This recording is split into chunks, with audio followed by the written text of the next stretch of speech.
જો તમે પણ ક્યારે એવું અનુભવ્યું હોય કે જિંદગીમાં કંઈક મોટું મેળવવા માટે બહુ મોટા નિર્ણયો, ખૂબ મોટી મહેનત કે કોઈ ખાસ ચમત્કાર જોઈએ, તો આજે તમને એક સચ્ચાઈ હચમચાવી દેશે. હકીકત તો એ છે કે બદલાવ કોઈ એક દિવસમાં નથી થતો. નાનકડો એક નિર્ણય, રોજનું નાનું એક કામ, માત્ર 1% સુધારો, એ જ તો ધીમે ધીમે પૂરી જિંદગીનું રૂપ બદલી નાખે છે.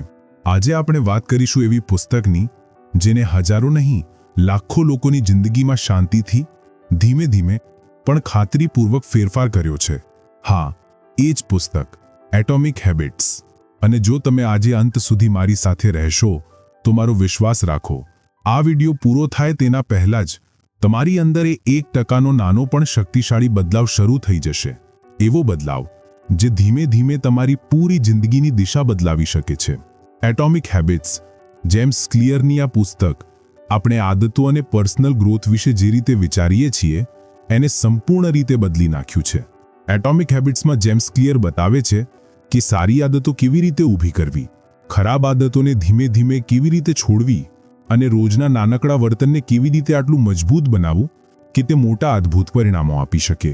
ભલે તમે તમારું સ્વાસ્થ્ય સુધારવા માંગતા હો, કામમાં વધુ પ્રગતિ કરવી હોય અથવા બસ જિંદગી થોડું વધુ સારી, વધુ ખુશાલ બનાવવી હોય, આ પુસ્તકમાં આવેલા સિદ્ધાંતો તમને એક એવી યાત્રા પર લઈ જશે જે તમારી અંદરથી બદલાવ લાવી શકે. શાંતે, ધીમે ધીમે પણ ખાતરીપૂર્વક. કલ્પના તો કરો, જો તમે રોજબરોજ તમારી જિંદગીના દરેક ક્ષેત્રમાં માત્ર 1% જેટલો નાનો સુધારો કરો તો થોડા મહિનાઓ પછી તમારી જિંદગી કેટલી બદલાઈ જશે. જોઈને નાની લાગતી આદતો સમય જતાં કેટલી અસાધારણ સિદ્ધિઓ આપી શકે છે. આ જ શક્તિ આપણને એટોમિક હેબિટ્સમાં જેમ્સ ક્લિયર બતાવે છે. આ વાત માત્ર વિલ પાવર કે મોટિવેશન પર આધારિત નથી. આ તો એવી સિસ્ટમ બનાવવા વિશે છે જેમાં સારી આદતો પોતે જ આપોઆપ બની જાય અને ખરાબ આદતો ધીમે ધીમે તમારા જીવનમાંથી ગાયબ થઈ જાય. અંત સુધી મારા સાથે રહેજો, કારણ કે તમને એવી પ્રેક્ટિકલ રીતો મળશે જે તમારા ગમે એટલા મોટા ગોલ પણ સરળ બનાવી દેશે. જો તમે ક્યારેય સ્થાયી બદલાવ લાવવામાં મુશ્કેલી અનુભવી હોય અથવા તમે જાણવા માંગતા હો કે સફળ લોકો પોતાની આદતો કેવી રીતે રચે છે, તો આ સારાંશ ખાસ તમારા માટે જ છે. ચાલો સાથે મળીને એટોમિક હેબિટ્સની આ છુપાયેલી શક્તિને અનલોક કરીએ. મિત્રો, પુસ્તક પરિચય ચેનલ પર તમારા બધાનું હૃદયથી સ્વાગત છે. આજની આ બુકની શરૂઆત કરતા પહેલા એક નાનકડી વિનંતી છે. જો તમને આ વિડિયો ગમે તો કૃપા કરીને પુસ્તક પરિચય યુટ્યુબ ચેનલને સબસ્ક્રાઇબ કરો, કારણ કે જેટલા વધુ તમે સબસ્ક્રાઇબ કરશો તેટલા જ વધુ સારા અને મૂલ્યવાન વિડિયો અમે તમારા માટે લાવી શકીશું. અને સાથે લાઇક પણ કરજો. આ વિડિયોને કોઈ એક વ્યક્તિ સાથે જરૂરથી શેર કરો, કારણ કે તમારા એક શેરથી કોઈનું જીવન બદલી શકે છે. કોમેન્ટ્સમાં મને ચોક્કસથી જણાવો કે આ બુક રિવ્યૂમાં તમને શું સારું લાગ્યું. ચલો સાથે મળીને એટોમિક હેબિટ્સની આ છુપાયેલી શક્તિને અનલોક કરીએ. આદતોની આશ્ચર્યજનક શક્તિ. 2003માં બ્રિટિશ સાયકલિંગ માટે એક નિર્ણાયક દિવસ આવ્યો. 1908થી બ્રિટિશ રાઇડર્સે ઓલિમ્પિકમાં માત્ર એક જ ગોલ્ડ મેડલ જીત્યો હતો. 10 વર્ષથી કોઈ બ્રિટિશ સાયકલિસ્ટ ટૂર દ ફ્રાન્સ જીત્યો ન હતો. બ્રિટિશ રાઇડર્સનું પરફોર્મન્સ એટલું ખરાબ હતું કે મોટા બાઇક સ્પોન્સર્સ પણ ટીમને બાઇક વેચવા તૈયાર નહોતા. ડર હતો કે તેમની પ્રતિષ્ઠા ખરાબ થશે. પણ જ્યારે બ્રિટનની પ્રોફેશનલ સાયકલિંગના ગવર્નિંગ બોડીએ ડેવ બ્રેસલેટને હાયર કર્યો ત્યારે કંઈક અભૂતપૂર્વ બન્યું. બીજા કોચથી તેમને જે અલગ પાડતું હતું એ તેમની રણનીતિ હતી, જેને તેઓ એગ્રીગેશન ઓફ માર્જિનલ ગેઇન્સ કહેતા હતા. આનો અર્થ એટલો જ હતો કે દરેક નાની વિગતમાં સુધારો શોધવો. બ્રેસલેટે ટીમમાં નાના નાના ફેરફાર કરવા શરૂ કર્યા. આ ફેરફાર મોટા નહોતા, માત્ર નાનકડા ટ્વીક્સ, જેમ કે બાઇકની સીટને વધુ આરામદાયક બનાવવા રીડિઝાઇન કરવી, રાઇડર્સને ઇલેક્ટ્રિકલી હીટેડ ઓવરશોટ્સ પહેરાવા જેથી સ્નાયુઓનું આદર્શ તાપમાન જળવાય અને ટાયર પર આલ્કોહોલ ઘસવાથી વધુ ગ્રીપ મળે. આ નાના ફેરફારોએ સુધારો લાવ્યો અને 2008ની બેઇજિંગ ઓલિમ્પિકમાં ટીમે અસાધારણ પરફોર્મન્સ કર્યું. પણ આ કેવી રીતે બન્યું? એક સામાન્ય ટીમ નાના ફેરફારોથી વર્લ્ડ ચેમ્પિયન કેવી રીતે બની? કોઈએ કલ્પના પણ નહોતી કરી કે આટલા નાના પ્રયત્નો આટલો મોટો ફરક લાવી શકે. ઘણીવાર આપણને નાના સુધારાઓ દેખાતા પણ નથી, ભલે તે માત્ર 1% જ હોય, પણ ધ્યાન આપશો તો તે ખૂબ અસરકારક હોય છે અને તેની અસર તરત નહીં પણ કેટલાક વર્ષો પછી દેખાય છે. ચાલો ગણિતથી સમજીએ. જો તમે દરરોજ 1% સુધારો કરો તો 1 વર્ષ પછી તમે 37 ગણા વધુ સારા થઈ જશો. આદતો એ સ્વ સુધારણાનું કમ્પાઉન્ડ ઇન્ટરેસ્ટ છે. તેની અસર એક દિવસમાં નથી દેખાતી, પણ મહિનાઓની પ્રેક્ટિસ પછી ચોક્કસ દેખાય છે. પણ દુઃખની વાત એ છે કે આ આદતો એટલી ધીમી ગતિએ કામ કરે છે કે ખરાબ આદતો છોડાવવામાં ઘણો સમય લાગે છે. આજે તમે અનહેલ્ધી ખાઓ તો વજનમાં કંઈ ફરક નહીં પડે, પણ એ જો સતત ચાલુ રાખશો તો ઝેરી પરિણામો દેખાશે. એમ કહેવાય છે ને, આજે તમે સફળ છો કે નિષ્ફળ એ કંઈ મોટું નથી. તમારી આદતો જ નક્કી કરે છે કે તમે સાચી દિશામાં આગળ વધી રહ્યા છો કે નહીં. તમારી આદતો તમારી ઓળખાણને કેવી રીતે આકાર આપે છે? ખરાબ આદતો છોડવી એટલી મુશ્કેલ કેમ છે, જ્યારે સારી આદતો અપનાવવી પણ એટલી જ મુશ્કેલ લાગે છે? આપણા શ્રેષ્ઠ પ્રયત્નો છતાં એકવાર ખરાબ આદતો પકડાઈ જાય પછી છોડતી જ નથી. આપણે બદલવાનો ખૂબ પ્રયત્ન કરીએ છીએ, પણ ઘણીવાર નિષ્ફળ જઈએ છીએ. અને એનું કારણ બે છે. એક, આપણે ખોટી વસ્તુઓ બદલવાનો પ્રયત્ન કરીએ છીએ, અને બીજું, આપણી રીત અસરકારક નથી. ઘણા લોકો ફેરફારની પ્રક્રિયા એ વિચારીને શરૂ કરે છે કે તેઓ શું પરિણામ મેળવવા માંગે છે. આનાથી બને છે આઉટકમ આધારિત આદતો. પણ જો આપણે આઈડેન્ટિટી આધારિત આદતો બનાવીએ તો ધ્યાન એ વાત પર હોય છે કે આપણે શું બનવા માંગીએ છીએ. કલ્પના કરો, બે વ્યક્તિ સિગરેટ છોડવા માંગે છે. પહેલાને સિગરેટ ઓફર થાય તો તે કહે, ના આભાર, હું છોડવાનો પ્રયત્ન કરું છું. આ જવાબ વાજબી લાગે છે, પણ એનો અર્થ એ છે કે તે હજુ પોતાને ધૂમ્રપાન કરનાર માને છે, જે બીજું કંઈક બનવાનો પ્રયત્ન કરે છે. તેનું વર્તન બદલવા માંગે છે, પણ તેની માન્યતાઓ એ જ છે. જ્યારે બીજો વ્યક્તિ કહે, ના આભાર, હું ધૂમ્રપાન કરતો નથી. આ નાનકડા વાક્યમાં શું ફરક છે નોટિસ કર્યો? આ નાનો ફેરફાર તેની ઓળખાણ બદલી નાખે છે. તે હવે પોતાને ધૂમ્રપાન ન કરનાર માને છે. મોટાભાગના લોકો સુધારો ઈચ્છતા હોય ત્યારે ઓળખાણના ફેરફાર વિશે વિચારતા જ નથી. જેટલું તમે પોતાના કોઈ ભાગ વિશે ગર્વ અનુભવો, એટલી જ ઝડપથી નવી આદતો અપનાવવા માટે પ્રેરિત થાવ છો. તમારે ફક્ત એ નક્કી કરવાનું છે કે તમે શું બનવા માંગો છો, અને નાના નાના આદતના ફેરફાર કરીને તમે પોતાને એ વાત સાબિત કરી શકો છો. 4 સરળ સ્ટેપ્સમાં વધુ સારી આદતો કેવી રીતે બનાવવી.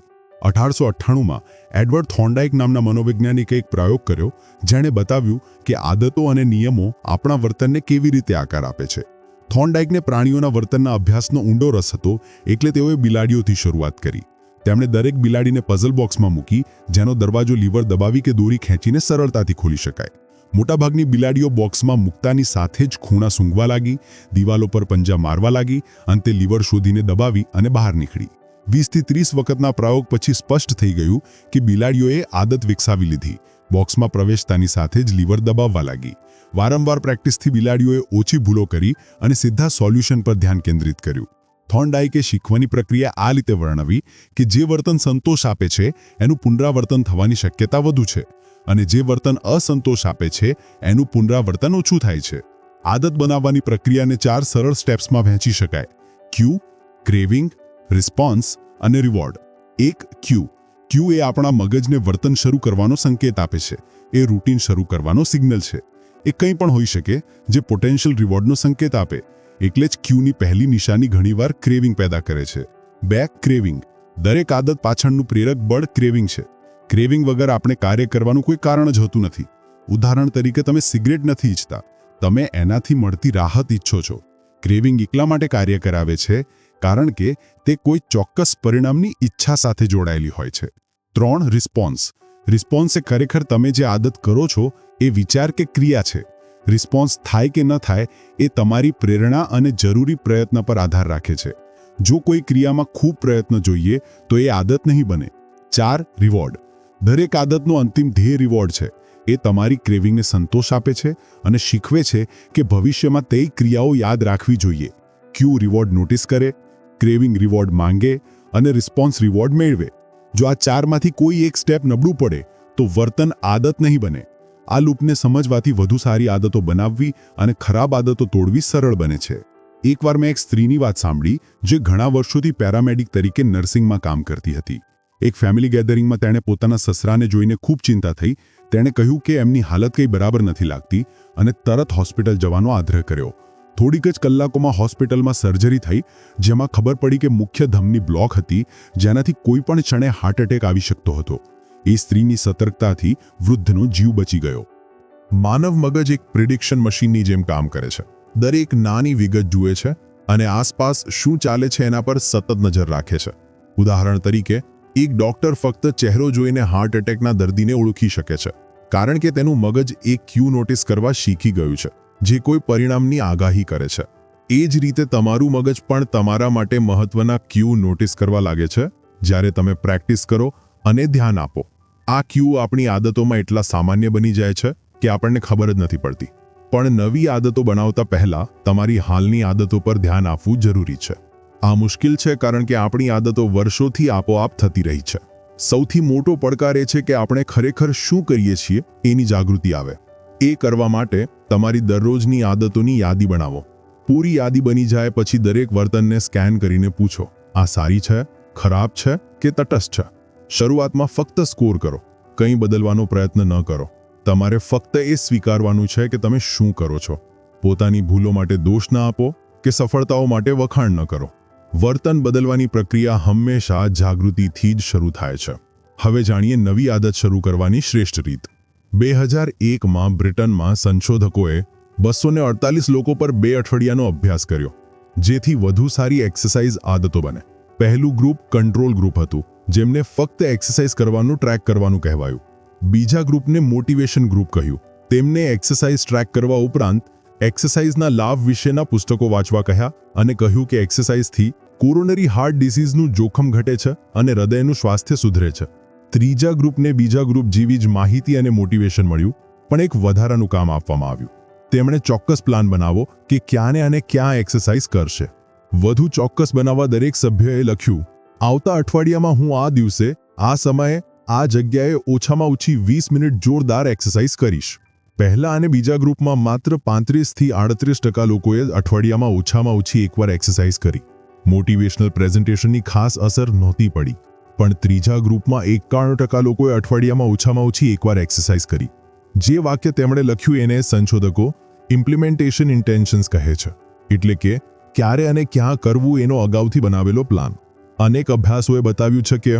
ઇમ્પ્લિમેન્ટેશન ઇન્ટેન્શન્સ લોકોને પોતાના ધ્યેયો સાથે જોડાયેલા રાખે છે ઘણા લોકોને લાગે છે કે તેમની પાસે મોટિવેશન નથી પણ સત્ય એ છે કે તેઓ પોતાના ધ્યેયો વિશે સ્પષ્ટ નથી ક્યારે અને ક્યાં કાર્ય કરવું એ સ્પષ્ટ નથી હોતું પણ વર્તન બદલવાનો પહેલો નિયમ છે એને સ્પષ્ટ કરો જ્યારે તમે તમારી ઈચ્છાઓને સ્પષ્ટ અને ચોક્કસ બનાવો છો ત્યારે તમારી આદતો માટે વ્યવહારિક ક્યુ મળે છે અને તમે ક્યારે અને ક્યાં કાર્ય કરવાનો પ્લાન બનાવી શકો છો મુખ્ય વાત એ છે કે વિગતવાર પ્લાન તમારી નવી આદત સાથે ચોંટવાની શક્યતાને ઘણી વધારી દે છે સમય અને સ્થળ નક્કી કરીને તમે અસ્પષ્ટ ઈચ્છાઓને નક્કર પ્લાનમાં ફેરવો છો અને એનાથી તમે એનું પાલન કરવાની શક્યતા ઘણી વધી જાય છે મોટિવેશનને ઓવરરેટેડ કરવામાં આવે છે પર્યાવરણ વધુ મહત્વનું હોય છે બોસ્ટનની મેસેચ્યુસેટ્સ જનરલ હોસ્પિટલમાં એક પ્રાઇમરી કેર ફિઝિશિયન એન થોર્નડાઇકે એક ક્રાંતિકારી વિચાર આવ્યો તેઓ માનતા હતા કે હોસ્પિટલના સ્ટાફ અને વિઝિટર્સની ખાવાની આદતો સુધારી શકાય એમનું મોટિવેશન બદલ્યા વગર અને કોઈ જાહેરાત વગર તેમણે સાથીઓ સાથે 6 મહિનાનો અભ્યાસ કર્યો જેમાં હોસ્પિટલ કેફેટેરિયાની ચોઇસ આર્કિટેક્ચર બદલી પહેલું પગલું કેશ રજિસ્ટર પાસેના ડ્રિંક્સ રેફ્રિજરેટર્સમાં ફક્ત કોલ્ડ ડ્રિંક્સ હતી એને બદલીને વોટર બોટલ્સ મૂકી દીધી જેટલા પણ રેફ્રિજરેટર્સ હતા તેમાં જ અને રૂમના દરેક ફૂડ સ્ટેશન પર કોલ્ડ ડ્રિંક્સ હજુ પણ મેઇન રેફ્રિજરેટરમાં હતી પણ વોટર હવે દરેક જગ્યાએ અવેલેબલ હતું 3 મહિનામાં કોલ્ડ ડ્રિંક્સનું વેચાણ 11.4% ઘટ્યું અને વોટર બોટલનું વેચાણ 25.8% વધ્યું ફૂડની વ્યવસ્થામાં પણ આવા જ ફેરફાર કર્યા અને પરિણામ સતત સારા રહ્યા કોઈને ખબર જ નથી પડતી કે ફેરફાર થયા છે પણ અસર ઘણી મોટી હતી ઘણીવાર લોકો જે ખાય છે એટલા માટે નથી પસંદ કરતા કે તેમને ખાસ પસંદ છે પણ કારણ કે એ તેમની સામે છે કલ્પના કરો કે તમે કિચનમાં જાઓ અને કૂકીઝની પ્લેગ જુઓ તમે તરત ખાવા લાગો નહીં કે તમને ભૂખ લાગી હોય પણ એ ત્યાં છે એટલે તમારી આદતો પણ એ જ રીતે બદલાય છે તમે ક્યાં છો અને આસપાસના ક્યુ પર આધાર રાખે છે પર્યાવરણ માનવ વર્તનને આકાર આપવામાં અદૃશ્ય ભૂમિકા ભજવે છે આપણું વ્યક્તિત્વ કેટલી પણ અલગ હોય કેટલીક આદતો આપોઆપ આસપાસના વાતાવરણથી બને છે દુર્ભાગ્યે જે વાતાવરણમાં આપણે રહીએ અને કામ કરીએ છીએ એ ઘણીવાર ચોક્કસ કાર્યો કરવાથી રોકે છે કારણ કે એ કાર્યોને ટ્રિગર કરનાર સ્પષ્ટ ક્યુ નથી હોતા જો તમે કોઈ આદતને તમારા જીવનનો મુખ્ય ભાગ બનાવવા માંગો છો તો એનો ક્યુ પણ તમારા આસપાસના વાતાવરણનો મુખ્ય ભાગ બનાવો એટલે કે સારી આદતોને પ્રોત્સાહન આપે એવું પર્યાવરણ ડિઝાઇન કરો ઉદાહરણ તરીકે વધુ પાણી પીવું હોય તો ઘરમાં દરેક જગ્યાએ વોટર બોટલ્સ મૂકી દો વધુ વાંચવું હોય તો જ્યાં તમે ઘણો સમય વિતાવો ત્યાં પુસ્તકો મૂકી દો નાના નાના પર્યાવરણીય ફેરફાર કરીને તમે એવું વાતાવરણ બનાવી શકો છો જે આપોઆપ સકારાત્મક વર્તનને પ્રોત્સાહન આપે અને મોટિવેશન પરની નિર્ભરતા ઘટાડે હવે જાણીએ સ્વનિયંત્રણનું રહસ્ય 1971માં વિયેતનામ યુદ્ધના 16મા વર્ષે અમેરિકનના કોંગ્રેસમેન રોબર્ટ સ્ટીલ અને મોર્ગન મર્ફીએ ચોંકાવનારી શોધ કરી જે અમેરિકન જનતાને હચાવી ગઈ સૈનિકોની મુલાકાત લેતા તેમને ખબર પડી કે વિયેતનામ મોકલેલા અમેરિકન સૈનિકોમાંથી લગભગ 15% ડ્રગ એડિક્ટ હતા. પછીના સંશોધનથી ખબર પડી કે 35% સૈનિકોએ હેરોઇન અજમાવ્યું હતું અને 20% એડિક્ટ હતા. આ શોધથી ડ્રગ એબ્યુઝ પ્રિવેન્શન માટે સ્પેશિયલ ઓફિસ બનાવવામાં આવ્યું. લી રોબિન્સ નામના રિસર્ચરે સાબિત કર્યું કે જો આસપાસના વાતાવરણમાં ધરખમ ફેરફાર થાય તો વ્યસન ઝડપથી અદૃશ્ય થઈ શકે છે. વિયેતનામમાં સૈનિકો હેરોઇનના ક્યુથી ઘેરાયેલા હતા. ડ્રગ સરળતાથી મળતું, યુદ્ધનું સ્ટ્રેસ, સાથી સૈનિકો પણ વાપરતા અને ઘરથી દૂર હોવાની ચિંતા. પણ જ્યારે આ સૈનિકો અમેરિકા પાછા ફર્યા ત્યારે એ ક્યુ વગરના વાતાવરણમાં આવ્યા અને તેમની આદતો બદલાઈ ગઈ. વિયેતનામ અભ્યાસ આપણી ઘણી સાંસ્કૃતિક માન્યતાઓને પડકારે છે. આપણી સંસ્કૃતિ શીખવે છે કે બધી સમસ્યાઓનો ઉકેલ થોડી ડિસિપ્લિનમાં છે, પણ તાજેતરના સંશોધનોએ એની વિરુદ્ધ સાબિત કર્યું છે. જ્યારે વૈજ્ઞાનિકોએ મજબૂત સ્વનિયંત્રણ ધરાવતા લોકોનું અવલોકન કર્યું ત્યારે તેઓને ખબર પડી કે આ લોકો બીજાથી ખાસ અલગ નથી, બલ્કિ ડિસિપ્લિન લોકો પ્રલોભનની પરિસ્થિતિઓથી દૂર રહે છે. સૌથી વધુ સ્વનિયંત્રણ ધરાવતા લોકો એનો સૌથી ઓછો ઉપયોગ કરે છે. જો તમારે સતત સ્વનિયંત્રણની જરૂર ન પડે તો સ્વનિયંત્રણની પ્રેક્ટિસ સરળ બની જાય છે. એટલે કે આપણું સ્વનિયંત્રણ આપણી ખરાબ આદતોને દૂર નથી કરતું. તમારી ઊર્જા પર્યાવરણને ઓપ્ટિમાઇઝ કરવામાં લગાવવી જોઈએ, જે વધુ શક્તિશાળી છે. સારી આદતોના ક્યુને સ્પષ્ટ કરો અને ખરાબ આદતોના ક્યુને અદૃશ્ય કરો. એટલે સારી આદતોને પ્રોત્સાહન આપે એવું પર્યાવરણ બનાવો. ઉદાહરણ તરીકે વધુ પાણી પીવું હોય તો ઘરમાં દરેક જગ્યાએ વોટર બોટલ્સ મૂકી દો. વધુ વાંચવું હોય તો જ્યાં તમે ઘણો સમય વિતાવો ત્યાં પુસ્તકો મૂકી દો. નાના નાના પર્યાવરણીય ફેરફાર કરીને તમે એવું વાતાવરણ બનાવી શકો છો જે આપોઆપ સકારાત્મક વર્તનને પ્રોત્સાહન આપે અને માત્ર મોટિવેશન પર નિર્ભર રહેવું ન પડે. હવે જાણીએ આદતને અનિવાર્ય બનાવવાની રીત. બીજો નિયમ, એને આકર્ષક બનાવો. ડબલિન, આયર્લેન્ડમાં એક ઇલેક્ટ્રિકલ એન્જિનિયરિંગનો વિદ્યાર્થી રોહનન બર્ન નેટફ્લિક્સ જોવાનું પસંદ કરતો હતો, પણ એને ખબર હતી કે એક્સરસાઇઝ પણ જરૂરી છે. તેણે એક વિચાર કર્યો. પોતાની કસરત કરવાની સાયકલને લેપટોપ અને ટીવી સાથે જોડી અને એવો કમ્પ્યુટર પ્રોગ્રામ બનાવ્યો કે ચોક્કસ સ્પીડે પેડલ ન કરે તો નેટફ્લિક્સ ચાલે નહીં. આ રીતે ટેમ્પટેશનનો ઉપયોગ કરીને એક્સરસાઇઝ વધુ આનંદદાયક બની ગઈ. આ કેવી રીતે કામ કર્યું? ખૂબ જ સિમ્પલ. જે કાર્ય તમારે કરવું જોઈએ એને જે કાર્ય તમે કરવા માંગો છો એની સાથે જોડી દો.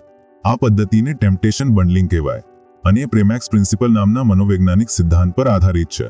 આ સિદ્ધાંત કહે છે કે જો કોઈ ઓછું ઇચ્છનીય કાર્ય વધુ ઇચ્છનીય કાર્ય સાથે જોડાયેલું હોય તો તમે કરવાની શક્યતા વધુ છે. આદતોને આકર્ષક બનાવવા માટે એને તમને ગમતી કોઈ વસ્તુ સાથે જોડી દો. ઉદાહરણ તરીકે, જો તમને ઓડિયોબુક સાંભળવાનું ગમે પણ એક્સરસાઇઝ કરવી પડે તો મનપસંદ ઓડિયોબુક ફક્ત એક્સરસાઇઝ કરતી વખતે જ સાંભળો. આનાથી ઓછું ઇચ્છનીય કાર્ય વધુ આકર્ષક બને છે, કારણ કે એ તમને ગમતી વસ્તુ સાથે જોડાયેલું છે. આ ટેકનિક એટલા માટે કામ કરે છે કારણ કે તાત્કાલિક સંતોષને લાંબા ગાળાના લાભ સાથે જોડે છે અને આદતને અનિવાર્ય બનાવે છે જે કંઈ કામ જેવી નથી લાગતી. હવે જાણીએ પરિવાર અને મિત્રો તમારી આદતોને આકાર આપવામાં શું ભૂમિકા ભજવે છે. આપણી પહેલી આદતો આપણે પસંદ કરતા નથી, આપણે એનું અનુકરણ કરીએ છીએ. આપણે પરિવાર, મિત્રો, ચર્ચ, શાળા, સ્થાનિક સમુદાય અને સમાજનું અનુકરણ કરીએ છીએ. દરેક સંસ્કૃતિ અને ગ્રુપના પોતાના માપદંડ હોય છે જે આપણી આદતોને પ્રભાવિત કરે છે. આપણે આપણી નજીકના લોકોનું અજાણતા અનુકરણ કરીએ છીએ. આપણે માતા પિતાનું અનુકરણ કરીએ છીએ. ઝઘડા કેવી રીતે હેન્ડલ કરવા એ તેમની પાસેથી શીખીએ છીએ. સહકર્મચારીઓનું પણ અનુકરણ કરીએ છીએ. એક જાણીતી હકીકત છે, જો તમે કોઈની નજીક હો તો તમે તેનું અનુકરણ કરવાની શક્યતા વધુ છે. એક અભ્યાસમાં જાણવા મળ્યું કે જો તમારા મિત્ર ફેટ અથવા ઇનએક્ટિવ હોય તો તમારી ફેટ થવાની શક્યતા 57% વધી જાય છે. અને ઉલટું પણ સાચું છે. એક રીતે આપણા મિત્રો અને પરિવાર અદૃશ્ય પિયર પ્રેશરની જેમ કામ કરે છે. આપણે તેમની દિશામાં જ જઈએ છીએ. અલબત્ત પિયર પ્રેશર ત્યારે જ નુકસાનકારક છે જ્યારે નકારાત્મક પ્રભાવ હોય. એટલે સૌથી સારું એ છે કે એવા ગ્રુપમાં જોડાઓ કે જ્યાં તમારી સારી આદતોનું સ્વાગત થાય અને પ્રોત્સાહન મળે. જેમની આદતો તમે અપનાવવા માંગો છો એવા લોકોથી ઘેરાઈ જાઓ. એનાથી આદતો અપનાવવી સરળ બનશે. તમારું પર્યાવરણ, તમારા સામાજિક વર્તુળો સહિત તમારા વર્તનને આકાર આપવામાં મહત્વની ભૂમિકા ભજવે છે. સહાયક સમુદાયનો ભાગ બનવાથી સકારાત્મક આદતો મજબૂત થાય છે અને તમે એની સાથે ચોંટી રહેવાની શક્યતા વધે છે. હવે જાણીએ તમારી ખરાબ આદતોના કારણો શોધવા અને સુધારવાની રીત. કોઈ પણ મુશ્કેલ આદતને સકારાત્મક માનસિકતા સાથે જોડીને સરળ બનાવી શકાય છે. આપણે ઘણીવાર કહીએ છીએ મારે આ કરવું જ પડશે કે મારે તે કરવું જ પડશે, પણ જો એક શબ્દ બદલીએ તો મારે કામ પર જવા ઉઠવું પડશે ને બદલે મને કામ પર જવા ઉઠવાનું મળે છે કહીએ તો ફક્ત એક શબ્દ બદલવાથી તમારો આખો દૃષ્ટિકોણ બદલાઈ જાય છે. આનાથી તમે આદતના લાભો પર ધ્યાન કેન્દ્રિત કરો છો, નહીં કે ગેરલાભ પર. ખરાબ આદતોના કારણો શોધવા અને સુધારવાનું રહસ્ય એ છે કે એની સાથેનું તમારું જોડાણ ફરીથી નિર્માણ કરો. એને અલગ રીતે વિચારીને તમે કોઈ પણ મુશ્કેલ આદતને આનંદદાયક બનાવી શકો છો. ઉદાહરણ તરીકે જો એક્સરસાઇઝ ન ગમતી હોય તો મારે એક્સરસાઇઝ કરવી પડશે ને બદલે મને એક્સરસાઇઝ કરવાનું મળે છે ને મારું હેલ્થ સુધરે છે એમ વિચારો. આ નાનો ભાષાનો ફેરફાર તમે આદતને કેવી રીતે જુઓ છો અને સંપર્ક કરો છો એમાં મોટો ફરક લાવે છે. લાભો અને સકારાત્મક પાસા ઉપર ધ્યાન કેન્દ્રિત કરીને તમે તમારી માનસિકતા બદલી શકો છો અને સારી આદતો સાથે ચોંટી રહેવાનું સરળ બનાવી શકો છો. આ અભિગમ તમને તમારી ક્રિયાઓના લાભોની કદર કરવામાં મદદ કરે છે અને એને વધુ આકર્ષક અને ટકાઉ બનાવે છે. ત્રીજો નિયમ, આદતને સરળ બનાવો, ધીમે ચાલો પણ ક્યારે પાછા નહીં. આદત બનાવવી એક પ્રક્રિયા છે જેમાં વર્તન વારંવાર કરવાથી આપોઆપ રિફ્લેક્સ બની જાય છે. વારંવાર પુનરાવર્તનથી મગજમાં સ્પષ્ટ શારીરિક ફેરફાર થાય છે. ઉદાહરણ તરીકે સંગીતકારોના મગજનો સેરેબેલમ ભાગ બિન-સંગીતકારો કરતાં મોટો હોય છે. જ્યારે તમે કોઈ ક્રિયા વારંવાર કરો છો ત્યારે એ આદત સાથે જોડાયેલું ચોક્કસ ન્યુરલ સર્કિટ એક્ટિવ થાય છે. આદત બનાવવામાં કેટલો સમય લાગે એટલું મહત્વનું નથી. સમય ક્યારે સમસ્યા નથી હોતો. મહત્વનું એ છે કે તમે કોઈ વર્તન કેટલી વાર કરો છો. 40 દિવસમાં 2 વાર કે 200 વાર. સમયગાળો નહીં પણ પુનરાવર્તન મહત્વનું છે. કોઈ પણ આદત બનાવવા માટે એને સતત પ્રેક્ટિસ કરવી જરૂરી છે. આદતોને સરળ બનાવવાની ચાવી છે નાના વ્યવસ્થિત પગલાઓ પર ધ્યાન કેન્દ્રિત કરવું. ધ્યેય છે નવી આદત શરૂ કરવાના ફ્રિક્શનને ઘટાડવું. ઉદાહરણ તરીકે એક્સરસાઇઝ શરૂ કરવી હોય તો 1 કલાકને બદલે દરરોજ થોડીક મિનિટોથી શરૂઆત કરો. આદત નક્કર બનતા જ સમય ધીમે ધીમે વધારો. આદતોને સરળ બનાવીને શરૂઆતના અવરોધો ઘટાડીને તમે એની સાથે ચોંટી રહેવાની શક્યતા વધારો છો. પ્રક્રિયાને સરળ બનાવો. આદતને નાના પગલામાં વિભાજિત કરો જેથી એ વધુ સાધ્ય લાગે. યાદ રાખો, પ્રગતિ ધીમી હોઈ શકે પણ જ્યાં સુધી તમે આગળ વધો છો અને પાછા નથી વળતા તમે સાચા માર્ગે પર છો. સતત નાના પગલાં આખરે મોટા ફેરફારો તરફ લઈ જશે.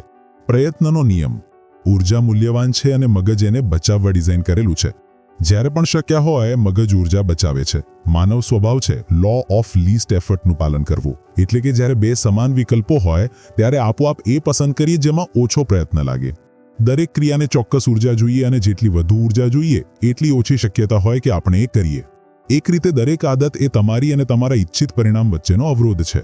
ડાયટિંગ ફિટ બનવાનો અવરોધ છે. મેડિટેશન માનસિક શાંતિનો અવરોધ છે. તમને આદત પોતે ગમતી નથી, તમને એનું પરિણામ ગમે છે. પણ આપણે બધા આટલા આળસુ હોઈએ તો કેટલાક લોકો મુશ્કેલ ધ્યેય કેવી રીતે હાંસિલ કરે છે? ઉકેલ છે એવું વાતાવરણ બનાવવું કે સાચું કામ કરવું જ પરિસ્થિતિ પ્રમાણે સરળ બની જાય અને અવરોધોનું ફ્રિક્શન ઘટી જાય. ઉદાહરણ તરીકે મીલ ડિલિવરી સર્વિસ ગ્રોસરી શોપિંગનું ફ્રિક્શન ઘટાડે છે. ડેટિંગ એપ્સ સામાજિક પરિચયનું ફ્રિક્શન ઘટાડે છે. વધુ સારી આદતો બનાવવાની લડતમાં સારી આદતો સાથે જોડાયેલું ફ્રિક્શન ઘટાડો અને ખરાબ આદતો સાથે જોડાયેલું ફ્રિક્શન વધારો. ઉદાહરણ તરીકે વર્કઆઉટ કપડાં સરળતાથી મળી જાય અને તૈયાર રહે, અથવા હેલ્થી ખોરાક અગાઉથી તૈયાર કરી રાખો જેથી જંક ફૂડનું પ્રલોભન ન રહે. તમારા ધ્યેયોને સમર્થન આપે એવું વાતાવરણ બનાવીને તમે ઓછા પ્રયત્ને સારી આદતોનું પાલન કરી શકો છો અને ખરાબ આદતોમાં પડવાનું મુશ્કેલ બની જાય છે. આ અભિગમ તમારી ઊર્જા બચાવે છે અને તમને તમારા ઈચ્છિત વર્તન સાથે સતત રાખે છે. આખરે ઓછા પ્રયત્ને તમારા ધ્યેયો પૂરા થાય છે. નેક્સ્ટ છે 2 મિનિટ રૂલથી પ્રોક્રાસ્ટિનેશન કેવી રીતે રોકવું.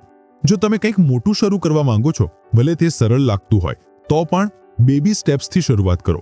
આપણે બધા ઉત્સાહમાં આવીને વધારે પડતું અને વહેલું કરવાનો પ્રયત્ન કરીએ છીએ, પણ એક રણનીતિ જે મદદ કરે છે એ છે 2 મિનિટ રૂલ.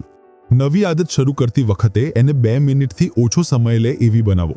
તમે જોશો કે લગભગ કોઈ પણ આદતને 2 મિનિટની વર્ઝનમાં ઘટાડી શકાય છે. ઉદાહરણ તરીકે રોજ સૂતા પહેલા વાંચવું બને છે રોજ સૂતા પહેલા 1 પેજ વાંચવું. 30 મિનિટ યોગા કરવું બને છે મારું યોગા મેટ કાઢવું. મુદ્દો એ છે કે શરૂઆત એટલી સરળ કરો કે તમે એ કરી શકો. ભલે 1 મિનિટ મેડિટેશન, 1 પેજ વાંચવું, 1 કપડું ફોલ્ડ કરવું, કંઈ પણ નાનું કરીને શરૂ કરો.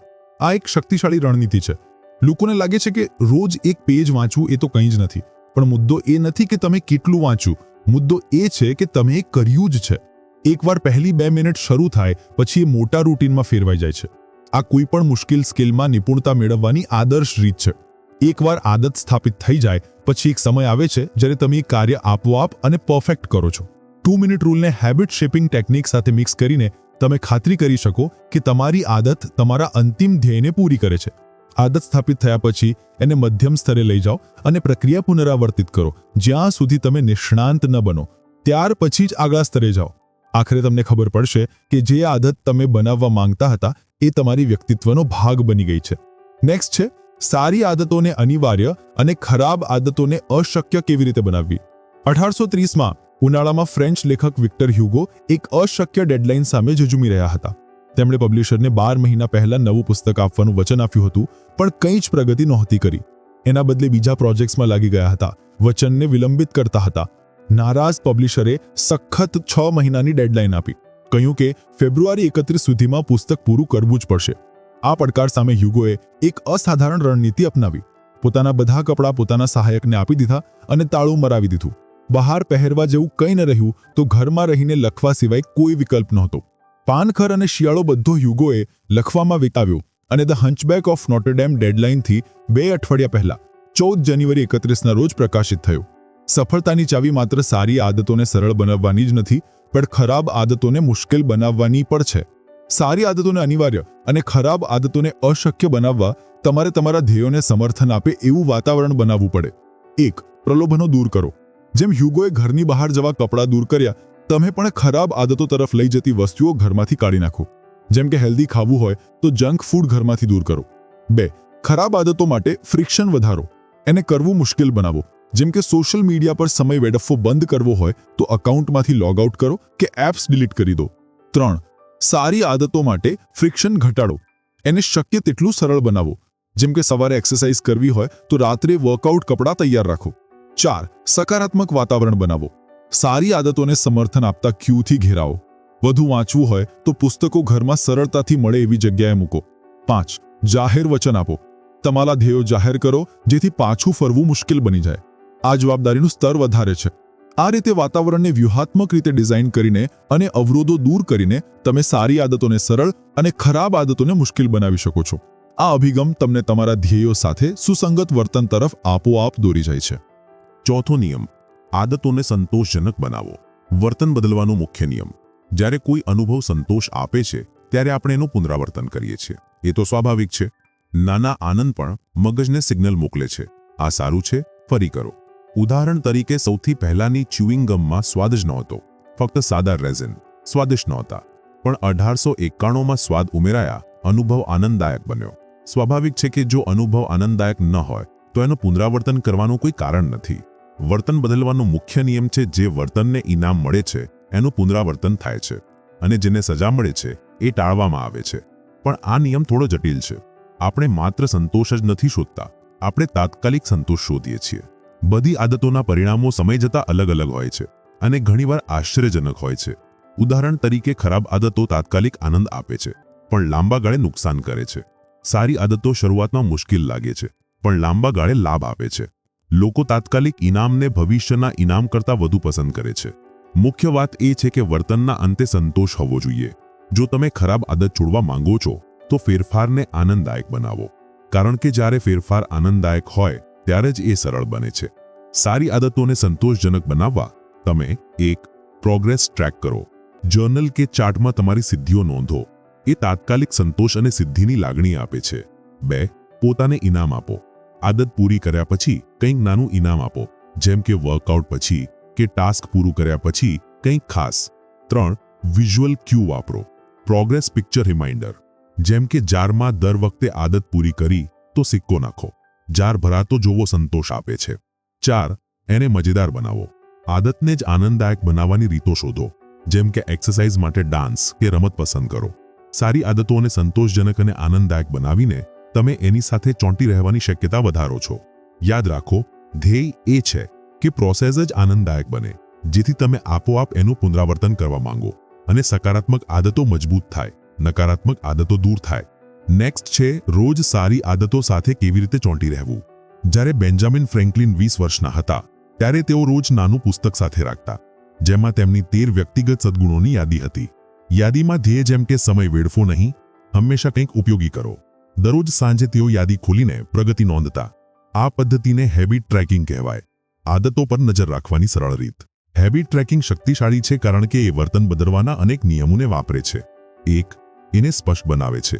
દર વખતે યાદી ખોલો ત્યારે તમારા ધ્યેયો લખેલા દેખાય છે, વર્તન મજબૂત થાય છે. 2. એને આકર્ષક બનાવે છે. સૌથી અસરકારક પ્રેરણા પ્રગતિ જોવાની છે. તમારી પ્રગતિનો દ્રશ્ય પુરાવો ખૂબ સંતોષ આપે છે. 3. એને સંતોષજનક બનાવે છે. ટુ ડુ લિસ્ટમાંથી આઇટમ ક્રોસ કરવાની લાગણી અદ્ભુત હોય છે. પ્રગતિ જોવી આપોઆપ જ ઇનામ છે.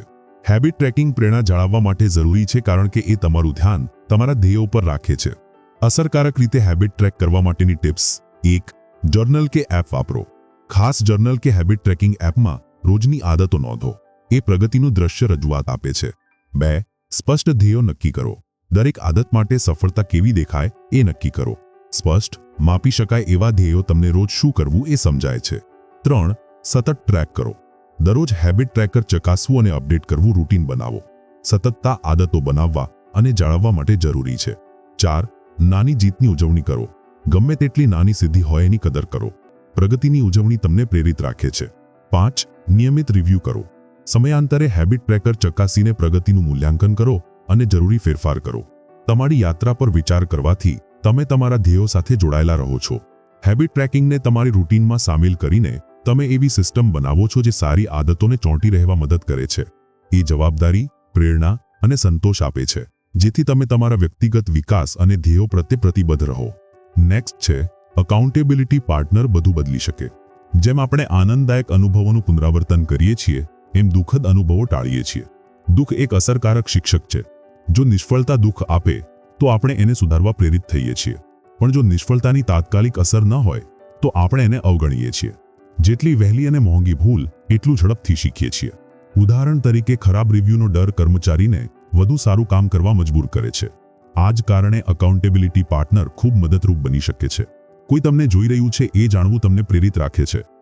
જો તમારે તમારી ક્રિયાઓની તાત્કાલિક પરિણામોનો સામનો કરવો પડે તો તમે વિલંબ કરવાની શક્યતા ઓછી થાય છે.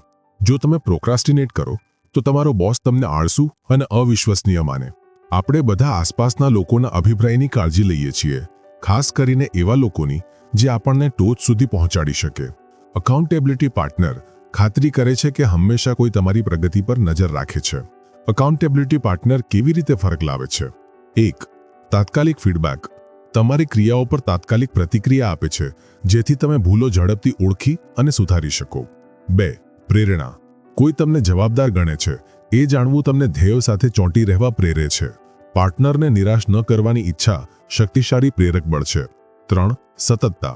નિયમિત ચેકિનથી તમારા પ્રયત્નોમાં સતતતા રહે છે, જે આદતો બનાવવા અને જાળવવા માટે જરૂરી છે. 4. સમર્થન અને પ્રોત્સાહન. તમને સકારાત્મક અને ધ્યેય પર કેન્દ્રિત રાખવા સમર્થન અને પ્રોત્સાહન આપે છે.